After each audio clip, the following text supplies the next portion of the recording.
live via Skype. It's the DB&J Wrestling Podcast. I'm your host, Turnbuckle Jim, and with me is... Fast Count Brian. How's it going? It's going good, man. How you been?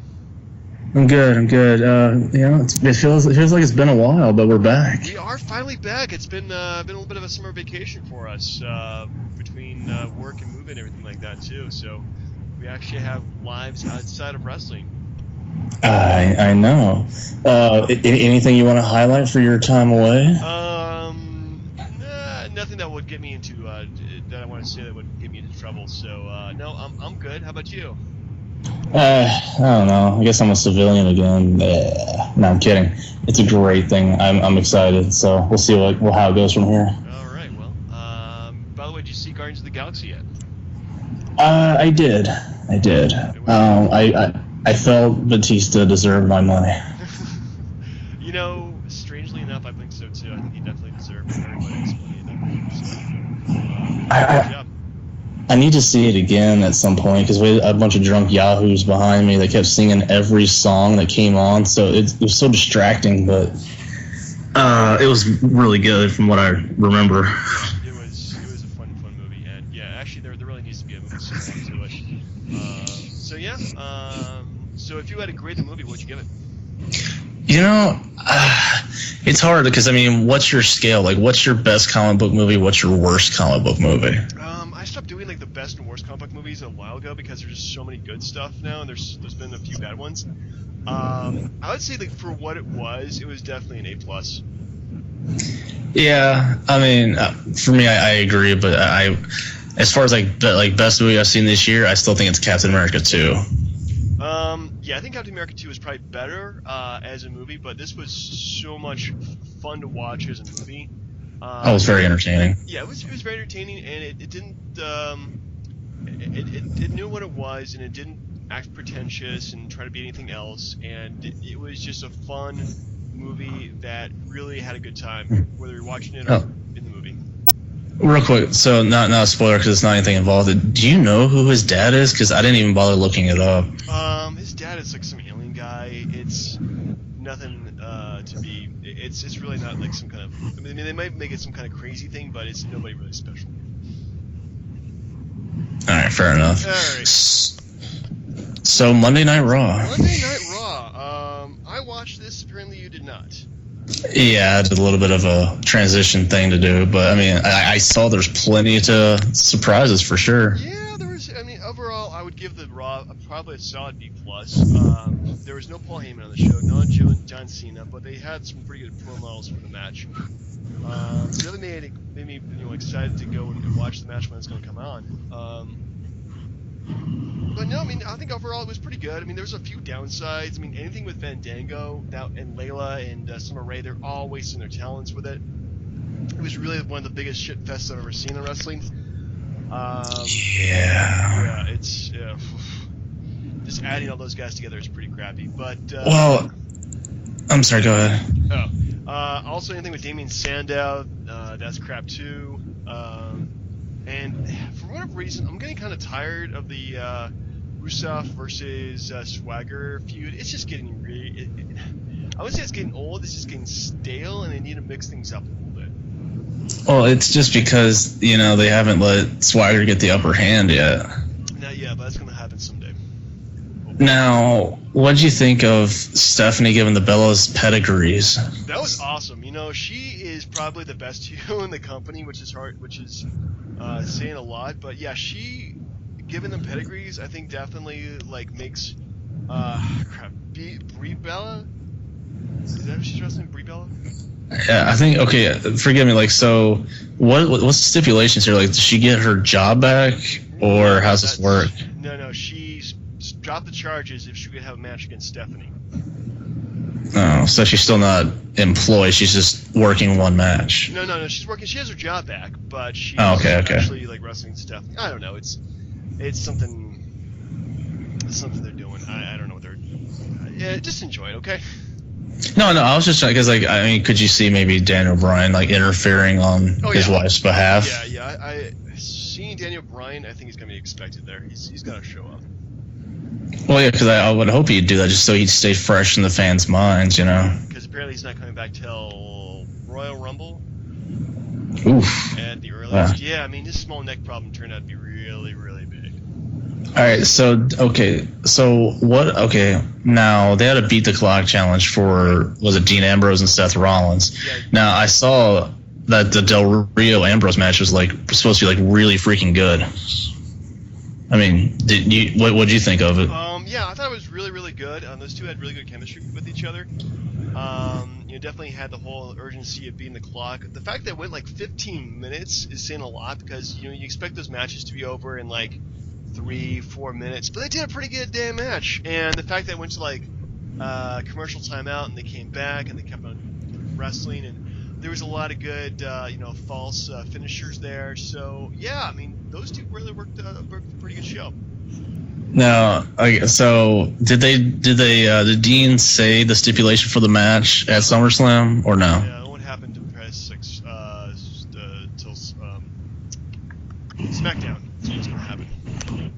Oh, and I'm pretty sure we're assuming it's gonna be for the briefcase. I don't know. It could be a ladder match, which would be great. I'm happy with whatever they're doing. I mean, those two working together is gonna be phenomenal.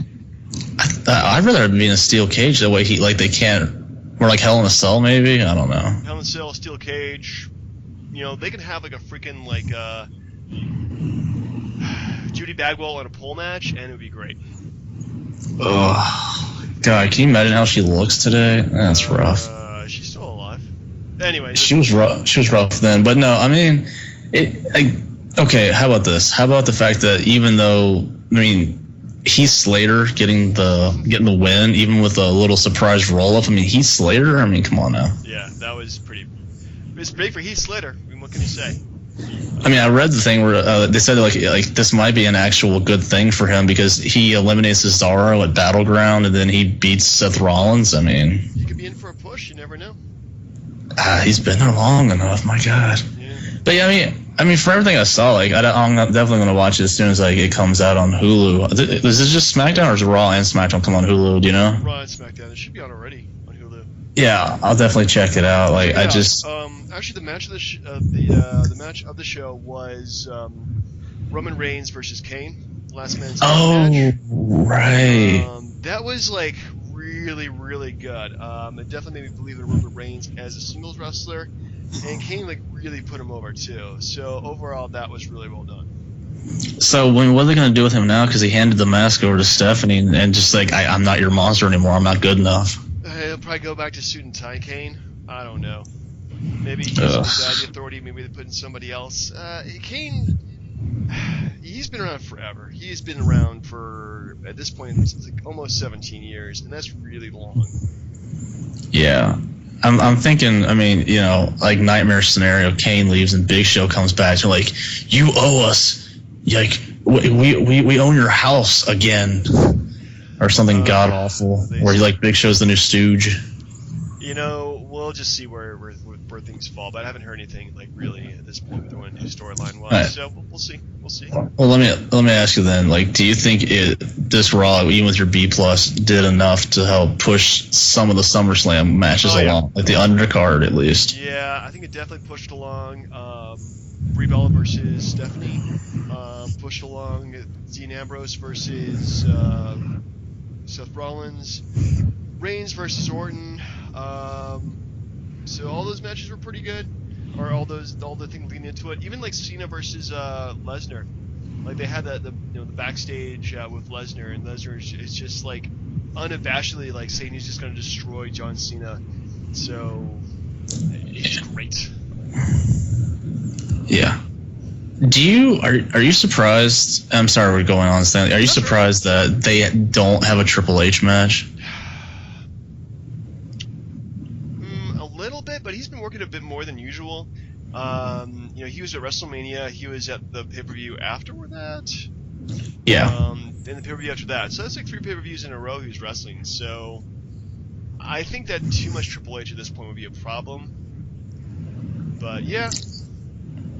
I agree with you, but I'm not too surprised. You really don't see him do anything except maybe him wrestling Dean Ambrose at some point, maybe. But okay. Here's my my SummerSlam prediction. He will be the special referee for Roman Reigns and Randy Orton. Ooh, that would be cool. that would be cool. We'll have to see, but yeah, that definitely would be good. Or this because that could go between Brie and Stephanie. Ooh. Well, I don't know. Because the thing with the Orton match, you could think of it different ways. Like, is he going to side with Orton? Does Roman Reigns do the stupid thing and turn heel? I mean, you could have a whole different bunch of possibilities there. Yeah, you could. There's tons of stuff I can think about, but I really don't think that he's going to get involved like overtly in that pay-per-view. Absolutely. All right. So, all right. So, retrospective pay-per-view. If I'm not mistaken, it was Ground Zero '97. Ground Zero '97. The debut of Kane, actually. In your house. Yeah, in your own house. And the debut of the Hell in the Cell match. So, what do you think of the pay-per-view overall? It was decent. I was a little surprised. The Godwins winning the tag belts, but I mean, everything else, it was okay. The whole Bret Hart still messing with the Patriot, that's old news for me. I don't care for it at all. Yeah, that was actually, you know what? It's not in your house, Ground Zero. It's Bad Blood. Oh, Bad Blood. Excuse me. Bad Sorry. Blood. Yeah. You throw me off, man. You are throwing me off. I it's been so long. I'm rusty. Yeah, I know. It's been a couple weeks since I've seen this. But yeah, I mean, definitely like this point, I think the Patriot was only on for like 2 months and then disappeared. It was crazy. Yeah, and I just remember him being on Superstars and doing some kind of like all sports interview. And I was like, who the heck is that guy? And then I never figured it out. Yeah, it was the Patriot. Oh, yeah. Well, there we. So are we going match by match for this one? Or? Let's go match by match for this one. Why not? So we open up with the Nation of Domination, which is at this point Rocky Maivia, just turned heel. Kama Mustafa and D'Lo Brown defeating the Legion of Doom, which is Hawk and Animal.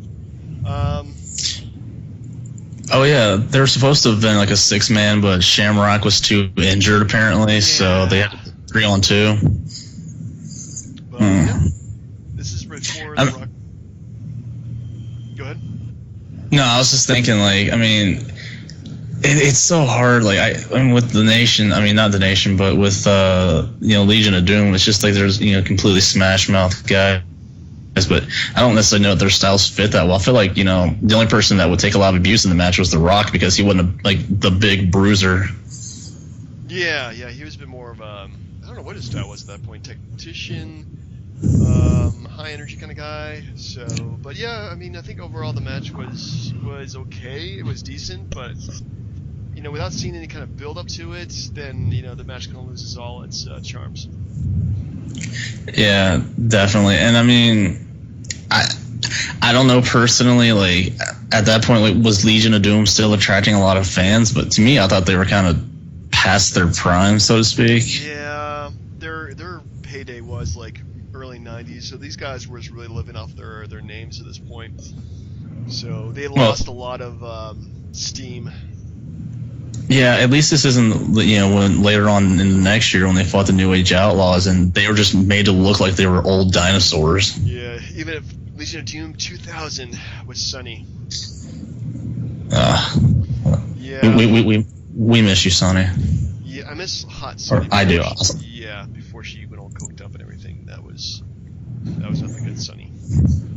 Anyway. Yeah, do you know also, do you know all she does now to make money is just sell pictures of herself? Yeah, I think so. Yeah, it's pretty sad. Yeah, well, definitely. When you peak in your 20s, it's a long way down.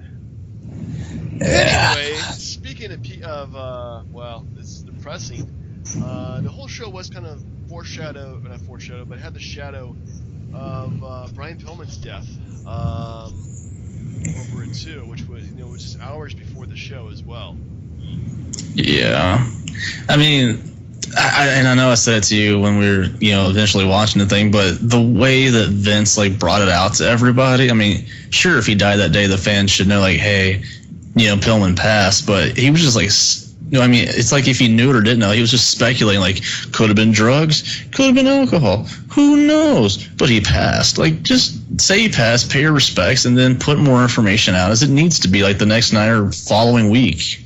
Yeah, really at this point, it was kind of hard to that kind of information out and not look like, when you're doing storylines and you're doing a story when the guy is acting freaking nuts, and you're trying to reel it back into after he passes, which is just a terrible thing. And I'm glad they didn't bring out like Orlina or Goldust. I mean, hey, hats off to Bret Hart and British Bulldog and Owen Hart for still going along with the show and still performing their hearts out.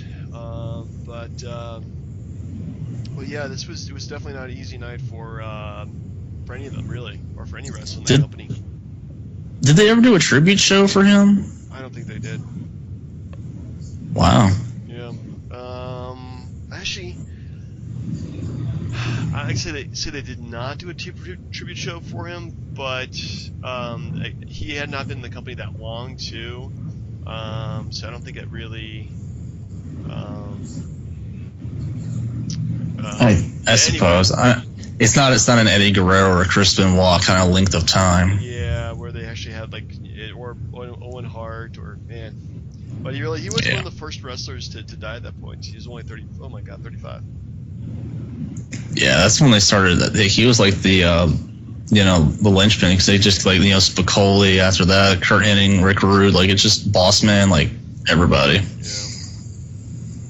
But yeah, so what was the the match that was instead Savio Vega and was it Max Mini and Nova defeated Max Mini and Nova Mosaic, Mexican midget wrestling, which was something they were trying to push at this point. And I gotta say that these guys, they could go in the ring. Oh no, they could. I just didn't know if they were trying to make fun of the Cruiserweights in WCW or something. No, I don't the Goldberg Gilbert thing, No, that wasn't until the year after that we started doing that kind of stuff. Oh yeah, no, that was hilarious. But yeah, I mean, those little dudes can move. I mean, I think I remember a couple botched spots in there, but considering they all weigh less than Big Show's calf, I think they did a good job. Yeah, no complaints. But putting on a pay-per-view, I guess they had 3 hours, so they had to spend the time wisely. It's the equivalent of a Fandango match today. Yeah, or Damien Sandow. Yeah, indeed. Next up, we have the Godwins beating the Headbangers for the WWF Tag Team titles. Yeah,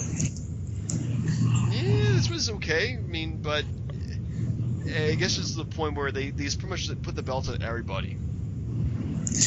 Yeah, I mean, honestly, I thought the Godwins had already passed their peak, so to speak. I mean, as far as being, worth being on TV, because people just, honestly, their music was annoying. I didn't care for them. They already dumped Hillbilly Jim as a manager, so it's just oh yeah, he's back because the Legion of Doom broke his neck, and then they beat the Headbangers. I guess the Headbangers just fell out of favor. I don't know. Yeah, you gotta wonder what they were doing with that at that point. Maybe that was the reason why, but I really don't know. Well, was it that the New Age Outlaws were kinda the same? I think it'd be easier for the Godwins to lose the belts to the New Age Outlaws than the Headbangers would. Yeah, definitely. So I mean, you could be. At that point they were just really kind of throwing the tag team belts around to everybody. I think afterwards the Legion of Doom actually wins the belts back, and after that the New Age Outlaws have a go at it. So. Man, if only they had the Usos. Uso crazy. Yeah, you know what's Uso crazy? They don't even have a SummerSlam match. Sorry to backtrack, but that's crazy. You would think they would at this point. See, WWE, I know they listen to us. If they had only let the Wyatts take the belts, they would have a rematch at SummerSlam. But anyways, yeah, and put it some kind of ladder match or cage match, some kind of match. Anyway, moving on to the next match, we have Owen Hart defeating Farouk for the vacant WWF Intercontinental Championship. Short match, wasn't too bad. Putting the belt in Owen Hart again, good idea. Yeah, I mean, I felt bad because Farouk he was on his way to losing the nation to The Rock, and he had the WWF title match with the Undertaker and lost. It's they didn't put a belt on him, and I kind of feel like they could have done it because even on a short term kind of situation, you could give him the belt, and then I think he would have had a good match with Stone Cold, but I mean, him and The Rock didn't do too shabby either. No, and really Owen Hart and was being groomed to take on Stone Cold when he came back. So, at least that's the impression I got. Yeah, no, absolutely. But I mean, it was kind of weird because they were both heels, and a lot of times heel versus heel does not pan out well. Shades of gray. It's the Attitude Era, man. Come on. But I mean, like, especially with those, because like, you know, Farouk's the big bruiser, and then Owen's like the, you know, the fast, quick guy. So like, I don't think their styles meshed that well.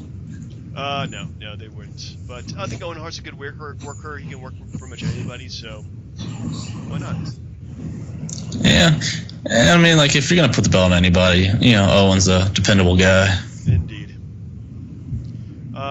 So anyway, next match at this point was Race War 1997. The Cycles of Apocalypse defeated Los Boricuas in an 8-man tag team match. What are your thoughts on this, Brian? I don't know if you remember the whole storyline when when you're watching wrestling at this point. I mean, I was watching WCW at this point, but even I mean, come on, I thought the NWO was way better than this. I mean, this is like Sting and Hogan time almost. But to tell you the truth, like, I mean, even just watching the stuff leading up to it, I mean, it's no different than SummerSlam. It's just the Nation of Domination is in there, so it's just, you know, Latinos versus whites at this point. You know, and it just doesn't. Nobody wins. Yeah, I don't. I really don't know what to say. I mean, they're trying to go for the whole like gang warfare at this point, and it continues. They put in DX. The Nation goes strong for a while, but mostly I think these guys are pretty much out after like Survivor Series. So. What, you talking about DOA or Los Boricuas? Both actually. Well, DOA sticks around because they had like a little mini feud with the New Age Outlaws, but as far as Los Boricuas, I think they were just gone, and the Savio Vega was just left to be a jobber at that point. Yeah, for them, pretty much. I mean, just cost them to have these guys. So, anyway, next up, are you ready for one of the longest matches of your life?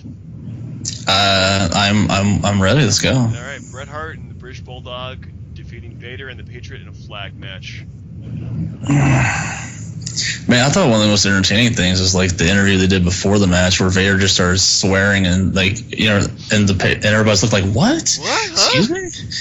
But man, he's time left in the company. He didn't have a filter, that's for sure. But no, I mean, I felt really, really bad for Bret Hart at that point because I mean, like, Shawn and Undertaker are stealing the show, and he's stuck with the Patriot. Like, I mean, at this point, everyone knew he was going to WCW, but I kind of felt like they were just sticking it to him, like giving him a crappy feud. Yeah, I think I have to remember like when they decided to have him go with WCW and just let him go. But yeah, I mean, giving them belt and then like give him a really crappy feud with the Patriot for Christ's sake. I mean, yeah, and doing like a flag match and being all like anti-American. It's kind of hard to say at this point what they were really thinking and what their decision was, but yeah, it doesn't do any justice for anybody. All four of these guys are out of the company by the end of the year, except maybe Vader stays on a little bit longer. But not great.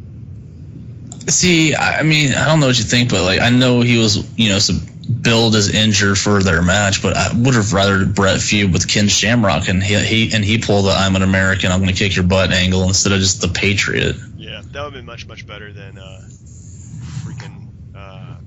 this flag match. Well, I mean, it wasn't terrible, but they tried. They tried. They really did, and you know, my level of giving a care just kind of. I mean, this leads into Survivor Series anyway, because Vader is supposed to lead like Team USA against Team Canada or something like that. I don't know. We'll watch it next week, so we'll find out. Oh man. Anyway, so ready for the main event? Absolutely. All right. Well, actually, this is really a match I can go back and watch like 100 times and still be entertained. Which is Shawn Michaels defeating the Undertaker in a Hell in a Cell match. But what happened at the end? Oh, well, you know, as you mentioned before, Kane debuts, comes in, beats up the Undertaker. Shawn Michaels gets the cheap victory. Everybody wins, really. Yeah, it was a heck of a good match. I just think if you're gonna have him debut, that's probably the Brad? point, if I'm not mistaken. I don't know if they really mentioned it, but I know that the winner was the #1 contender to Bret Hart at Survivor Series. Did not mention that, I think, but makes sense. Yeah, so I mean, they've kind of done Bret and Undertaker already, so I guess they just wanted to do, again, Bret and Shawn, but the match itself is phenomenal. Now, I know it's different times, but where would you compare it to the WrestleMania 25 match?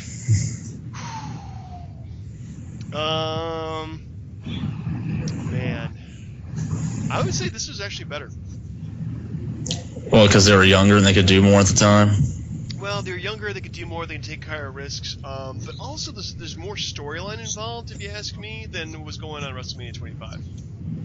The Heaven and Hell gimmick at that point. Yeah, I mean, there's no gimmick. It was just, let's just wrestle a match, which is okay by my book, but it's not like... I'd like there to be a storyline behind it because it makes the match a bit more important, you know? I mean, they have Kane coming out, you have Shawn Michaels with his Rise of DX thing, you know, you have all that stuff going on, and I think this makes a better match. Yeah, it was, for sure. I mean, again, I was a huge Bret Hart fan. I felt bad they stuck with the Patriot because these guys tore the house down.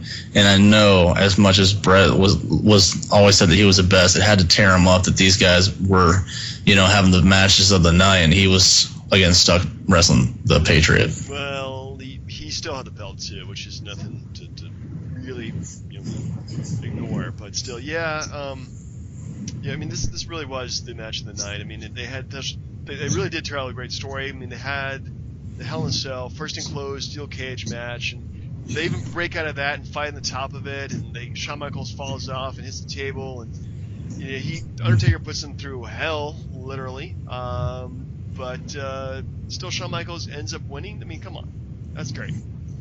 Yeah, I mean, and I know like Triple H always kept saying that he was the king of Hell in a Cells, but I don't think he ever had a match that would top what these two had. No, he never. Well, I haven't seen a match that he did that was better than this. Well, you've never seen a Triple H Hell in a Cell match? I don't think I have. Dun dun dun. No, I mean, like, his best one, if you ever get a chance, it's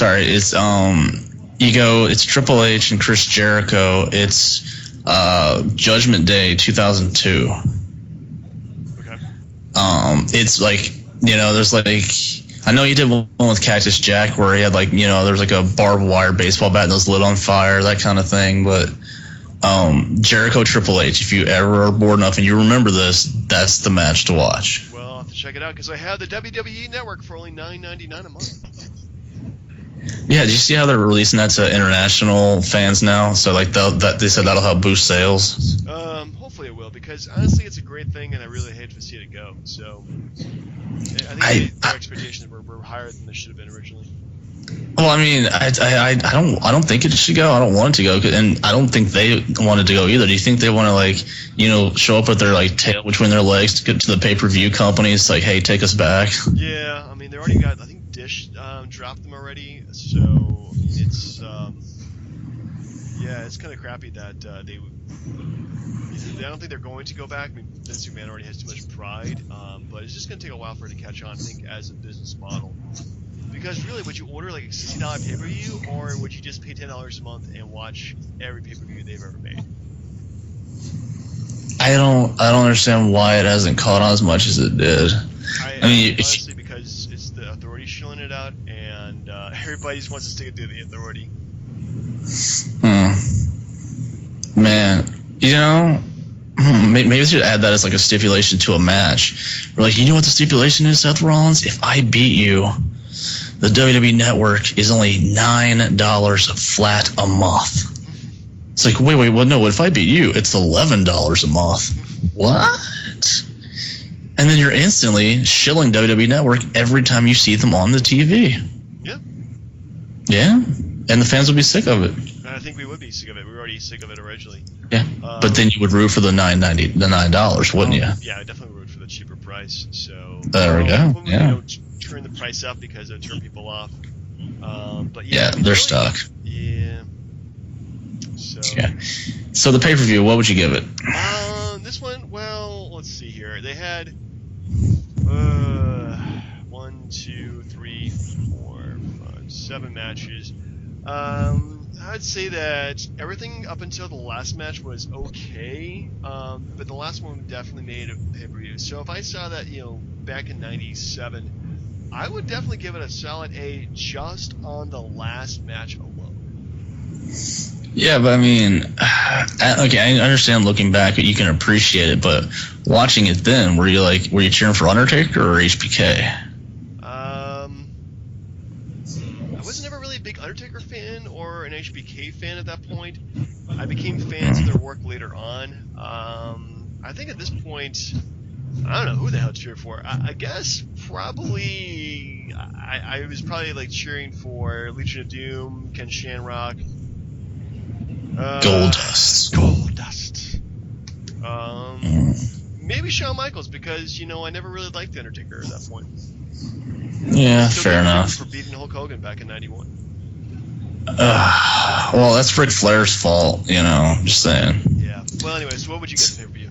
I'd have to agree. I mean, if you take away the Bret Hart match, I'd give it an A+, because the Patriots that bad to me. But I just give it an A. It's a solid A. It's good. It's a good show, and it leads somewhat into the next pay-per-view. So, which is what now? Survivor Series '97, infamous Montreal Screwjob. This is gonna be hard to watch. Yeah. Well, it's gonna be fun to watch until the very last match. Then it's gonna be hard to watch. I mean, that's really all I'm going to watch up to that point, because any fan that's watched any wrestling or whatever listened to the show has probably seen clips of that at least a half a dozen times or more. Yeah, I've seen it like a billion times. I've never seen the whole match, so. It's like, so wait, he was put in the sharpshooter and then they rang the bell? What? He was kind of screwed over. Actually, this was also McMahon's last pay-per-view that he did commentary for. Yeah, I mean, imagine, because he got knocked out by Bret afterwards. But that's next week. Yes, I'm excited for it, even though the screw job happened. There's a lot of other good stuff on the pay-per-view as well. So anyway, so what was the top 5 for this week, good sir? Top 5 defunct titles of all time. And could you give the fans a little bit of a description of what exactly you meant with that? This is either a concept of a title, like for example, a hardcore title, or an actual title itself that's no longer around. It can, titles that have been brought back don't count, like the U.S. Championship. I wouldn't count that. But pretty much any title that you want to see either brought back, or a title that you think that needs to be brought back, or you already said that. Anyway, just your favorite titles that are no longer around.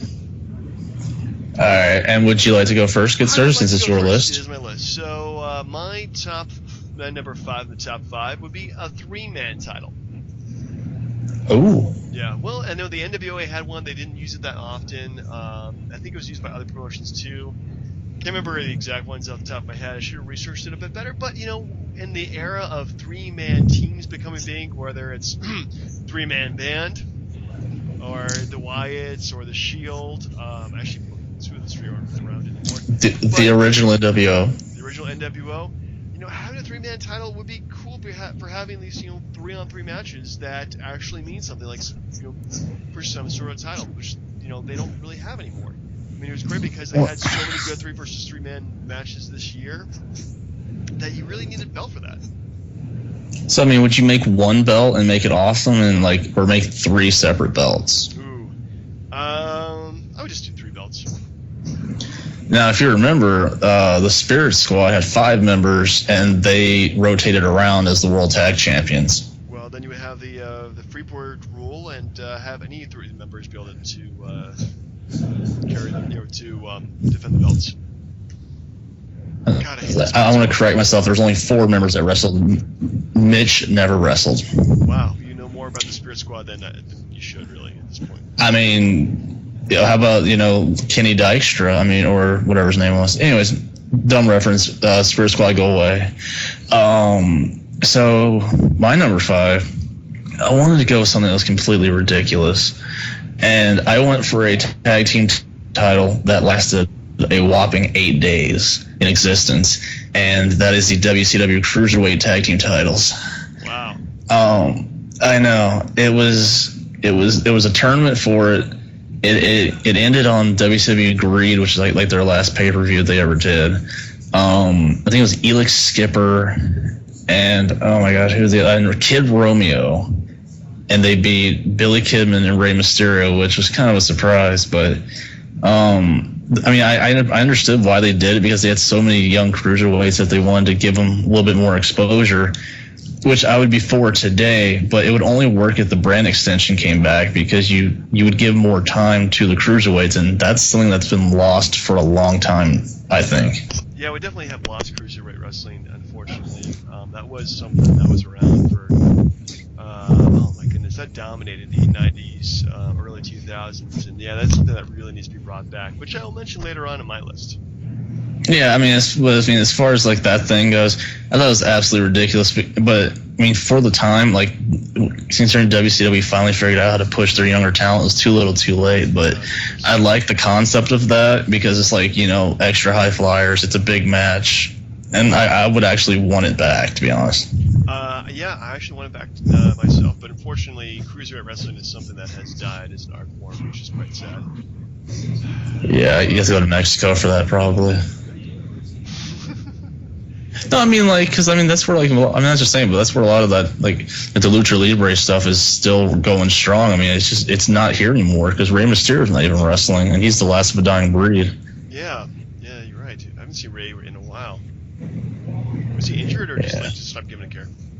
I think it's a mixture of both. Probably. Anyway, so moving on to my number 4, I had the WWF European title. Oh. Yeah. Owned by such wonderful wrestlers as D'Lo Brown. He did a good job with it. You know, he really did. It really started out as being like, you know, just there because they, you know, to have a tournament in Germany, and you know, it was held by the British Bulldog for quite a while. I don't think he defended it at all until he wrestled Shawn Michaels, and then lost it. And then Shawn Michaels lost it to Triple H. Triple H lost it to Owen Hart. Well, I mean, there's a whole different back and forth, but it really became kind of a very low card title. So yeah, very short lifespan, about 5 years. But you know, it was really the belt for people who just kind of needed a title at the time. You know, notable champions include. DDP. Kurt Angle, that was the first belt that he won. Matt Hardy. Christian. Sir William Regal. Bradshaw. Eddie Guerrero. Well, I mean, this is a whole who's who of, you know, who was a good company guy at the time, so. Val Venus, Jeff Jarrett, stuff like that. Yeah, Mark Henry. Yeah, I mean, honestly, I thought the best time for that belt was again because D'Lo had the chest protector, and he was using it because he said he was hurt, but he was using it as a weapon. And then, like, his best match was when he defended it against Triple H on a Raw when Triple H was going for The Rock's IC title. Yeah, I thought that was fantastic. Even though Triple H hated D'Lo Brown for whatever reason, but yeah, like, I mean, it was a good belt. I mean, it's the equivalent of the U.S. title today for me. Really? I mean, it's just like, I mean, it's the secondary mid-card title, because I would think, I mean, I don't know if you heard, the Intercontinental title today is still pushed higher than the U.S. title is. Considering that Sheamus has been conspicuous with his absence, yeah, I would definitely say so. So at that point, the IC title was pushed more than the European title. Well, hard to say, but it was a good title, and it was also different because it was like European, because no other continent had its own title. I mean, yeah, there was the U.S. title, but I mean, that doesn't really count. There's Intercontinental, whatever the hell that means. Intercontinental is not the world, but it was just Europe's belt, and you know, why not? Indeed, why not? Alright, so what's your number 4, sir? It's weird because, okay, so my number 4 is, I was a big fan of the gimmick belt, like, you know, for like the certain wrestlers. I mean, long story short, I like the Stone Cold Smoking Skull heavyweight title belt. Ooh, but then again, yeah, but you can't have it unless Stone Cold's the champ, right? I mean, yeah, but I like just personalize the belt again. Yeah, I mean, that's the thing. Like, so, like, you could do that with today's people, you know. I mean, and they kind of do it in a sense because on the WWE title, like, whoever's the champ, like their logo or their initials or something on the side of the belt instead of just taking over the belt. Like, you know, when The Miz won the title, like, he turned the WWE symbol upside down to be the M. I mean, Edge had a Rated R belt. The Rock had a Brahma Bull belt. I mean, Stone Cold. Like, I like those gimmick belts because, like, I mean, it's something not seeing a spinner belt. That was just terrible. Oh god, that was the worst thing ever. The fact that other people won the belt and they kept the goddamn spinner. I really hate the spinner belt, and for me, that's one thing I think that turned everybody against John Cena. But you know, it was fun though, because like on SmackDown versus Raw, like the first year that they had the spinner belt on there, like you could like make the belt spin during the entrances. It was amusing, but that's the only thing I liked about it. I just like like those gimmick belts, and I feel like for like somebody that's really over, doing that would, like, you know, if they're a heel, it would just piss off the fans. Like, it give you that extra heat. Like, why does he think he's so damn important? You know, like if, God, what is it? Like if Brock Lesnar won the belt and it was just like, you know, the tattoo on his back was the picture on the belt. You know. Yeah, I think that'd be cool. I don't know, it's just a thought. Anyway, and your number 3, sir? My number 3 was the hardcore title. Because I guess I kind of like these gimmick titles, and really a hardcore title. You can only defend it with hardcore rules. This title, unfortunately, became the garbage wrestling title, and once it became the 24-hour rules, it was interesting and funny, but then it kind of got lost steam really quickly and they decided to retire it. But I like the gimmick. I think it's pretty fun. What can I say? I like hardcore matches and I like people getting bloody in them, so that's why it was number 3.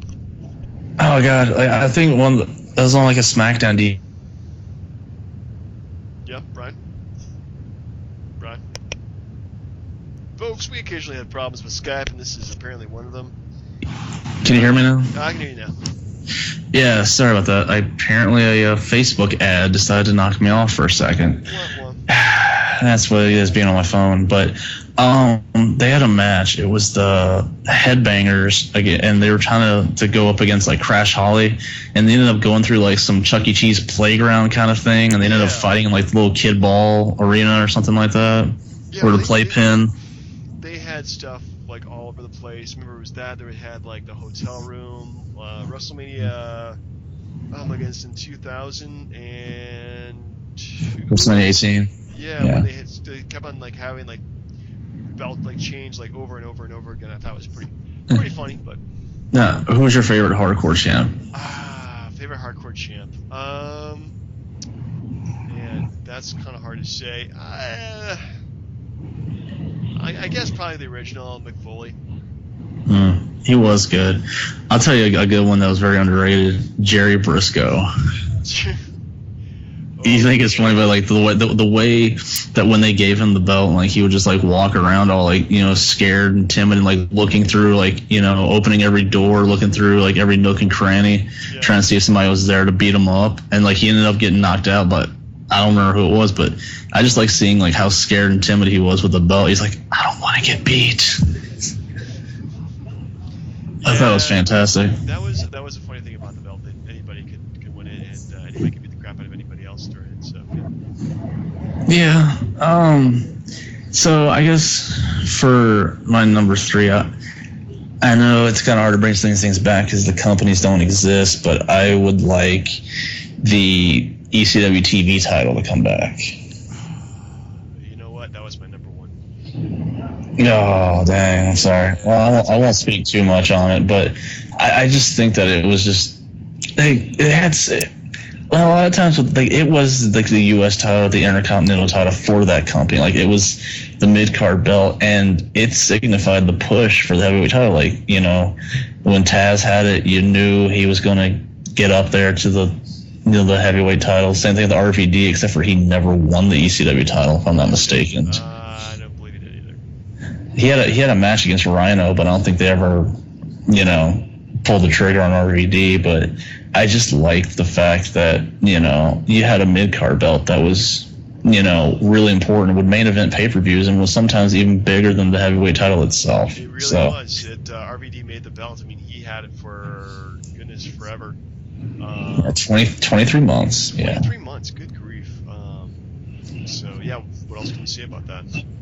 Not a whole lot. I'll leave the rest to you, sir. What was your number 2? My number 2 was actually the Cruiserweight title. I think it was one of my favorite titles because they had a weight limit, so bigger guys, of course, could not compete for it. And that was always entertaining. Like, everybody always brought their A game to those matches, and it was really just a good athletic show between all the wrestlers. Yeah, I mean, I felt like at the beginning they kind of stymied is not a good word, but like they just kept, like, when Rey Mysterio came in, like they made him wrestle as the Cruiserweight champ. I mean, but like I thought the best was Matt Hardy, like his version 1 gimmick. That was awesome. I really liked that gimmick. Yeah, definitely no complaints with that at all. It's like V1. I love it. But yeah, no, it was a really good belt. I just think at the end WWE did to it what WCW did to it, which was not give a crap, and then, you know, it retired on Hornswoggle. I mean, come on. That's horrible. So that's just like, you know, Medusa holding the belt and then losing to that JR ripoff Oklahoma. I mean, come on. It's so bad. It's so freaking bad. But yeah, no, I liked it. I liked that belt a lot. In fact, not my number 2, but it's definitely still a good one. I like the hardcore title. And I know you had it before, but I just, and let me include as well, if I may, the WCW hardcore title, because it was a clear ripoff, but at the same time, it was the only way that they could get a lot of those ECW guys that defected over a job. You know, like Bam Bam Bigelow or Hardcore Hack, aka Sandman, or Raven, Mikey Whipwreck. Like, all those guys came over at the same time. So, like, we need to give these guys a belt so they can wrestle on TV. And I mean, like, Norman Smiley had it, Terry Funk, but I thought they did a pretty good job with it. But I mean, the WWF belt, I mean the whole principle behind it was that Mankind was the king of hardcore, and Vince just threw a crappy title and wrote hardcore on a piece of duct tape and stuck it to the belt. Yeah, for the most part. Yeah, so I mean, like, he wasn't very creative when they came up with that, but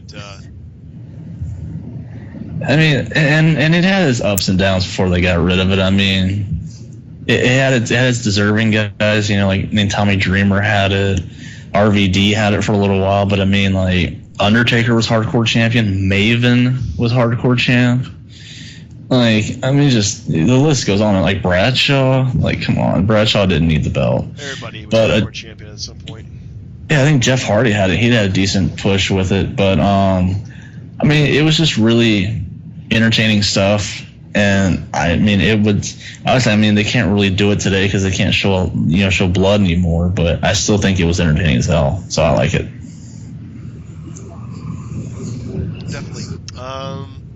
Sorry, my number 1 was the ECW TV title. Or very nice. much like any TV title for the matter.